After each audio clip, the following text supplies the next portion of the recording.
Good morning.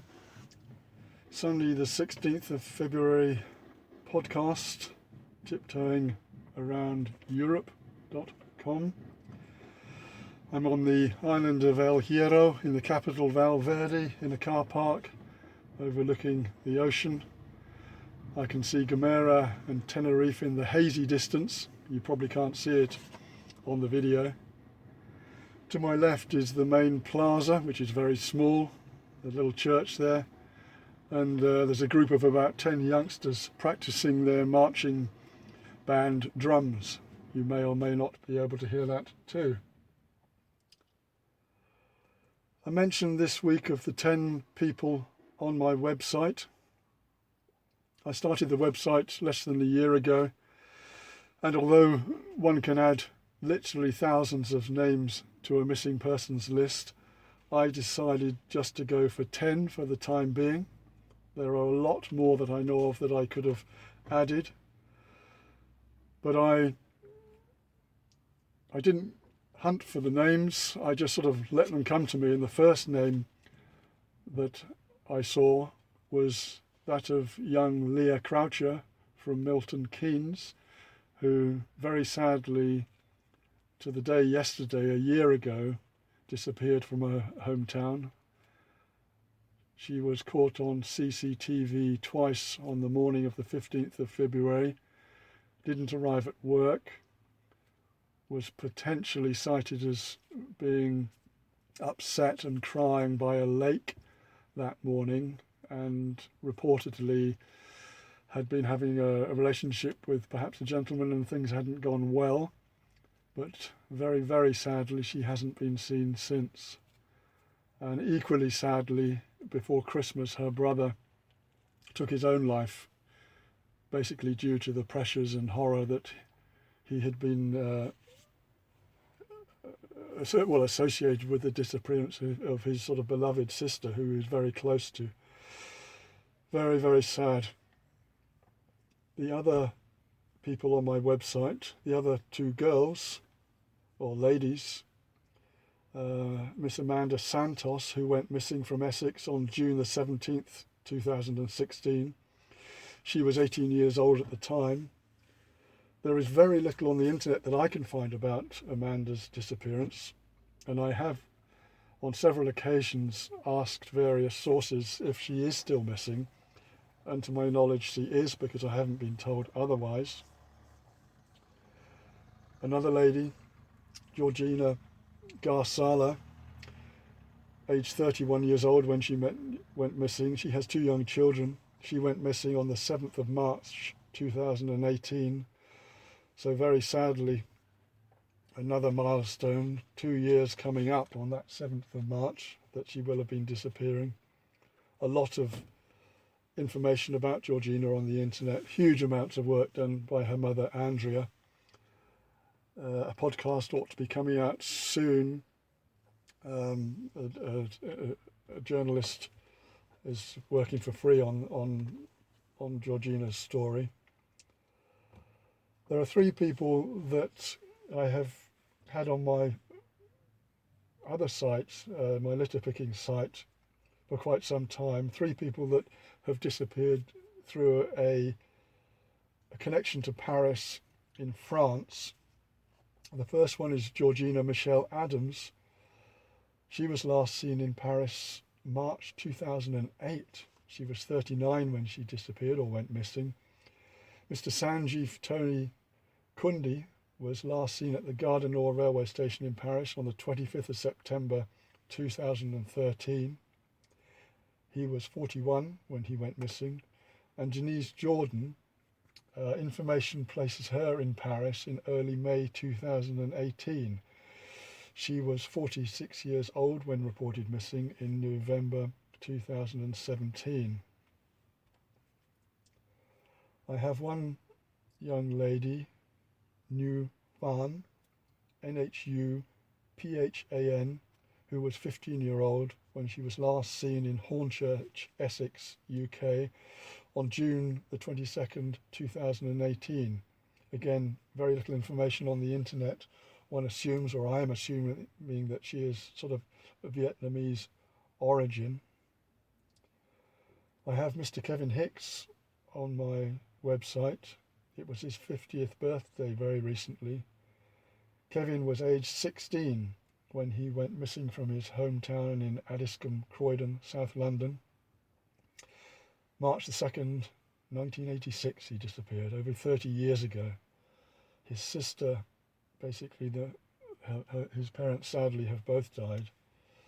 His sister though has taken over the search and works tirelessly to try and find out what did happen to Kevin all those years ago.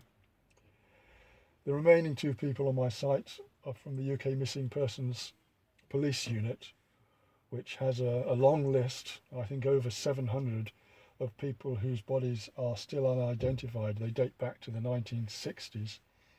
The 2 gentlemen that I have on my site, one gentleman who remains unidentified from December the 31st, 2018, and that is from RAF Holbeach, Spalding, Lincolnshire, UK. The other gentleman is an identified male body found at Osterley Gardens, Chevy Road, Southall, Ealing, London, on the 12th of June 2019. I'm thinking about the success and failure one feels in life, and what is success? Is it earning lots of money? Is it having a fantastic business? Is it bringing up a great family? Is it being a good person? And then I think of failure, which is an emotion that I imagine many people focus on in their lives. I can see a failure in the sadness that we have so many missing persons on our planet. And I am looking at a website called the Charlie Project. It's run by a young lady called Megan, who freely admits that she is part of the autistic spectrum, and says that the success of her project or her work is helped greatly by her autism and her ability to fiercely focus on one point. The Charlie Project seems to have hundreds of cold cases, which Megan lists and searches the internet and puts down as much information as she can on each person. The site is used by all sorts of people: private investigators, the police, embassies. It's the website is charlieproject.org. It is a huge source of information, and I just tweeted her to ask her actually how many people she does have on her books. I imagine it's got to be over 1,000, because I looked at the alphabetic names and there were scores just under A. So seeing, I think it as a failure, the amount of people that still remain missing, the amount of people whose bodies still remain unidentified. Is it simply because we lack the resources? Is it because the cases are so incredibly complicated? Is it because we don't focus enough of our energy to try and solve these cases? On a personal level, it would be a successful life if one could clear up, if one could give closure to families, to give solid evidence of what has happened to their family members, their friends. And in my own little way, this is what my website is about, and my Patreon account, which is hoping to raise money to help me do this work. I'm not relying on the Patreon account at all, but it is one way to receive money to do projects that people like, agree with, and wish to support.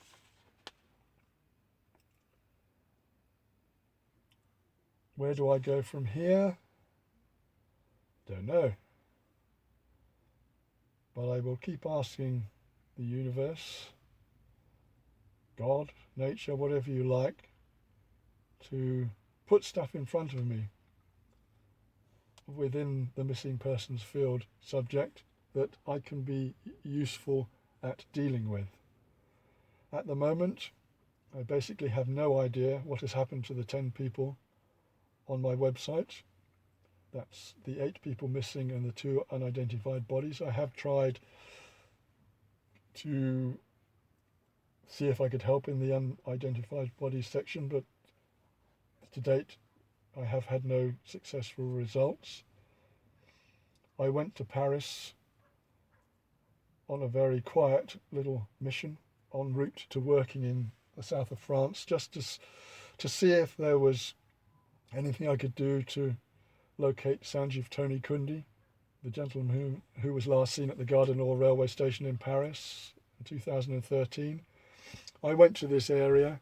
There is an Indian population there, several Indian restaurants, but I asked no questions.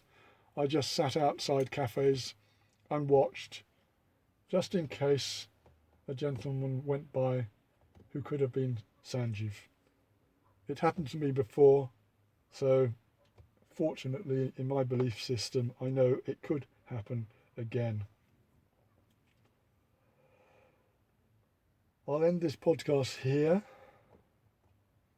I'll end it by putting up a prayer to the universe again, to say, please show us as individuals and as a group of people how we can solve some of these terrifying and awfully painful circumstances.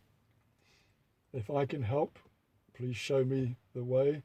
If I can't, please tell me. Please show me that I'm not the person to do this. But I do believe there are ways to help, and I ask the universe to please show us how we can help solve appropriate missing person cases and how we can help appropriate unidentified body cases. Thank you very much.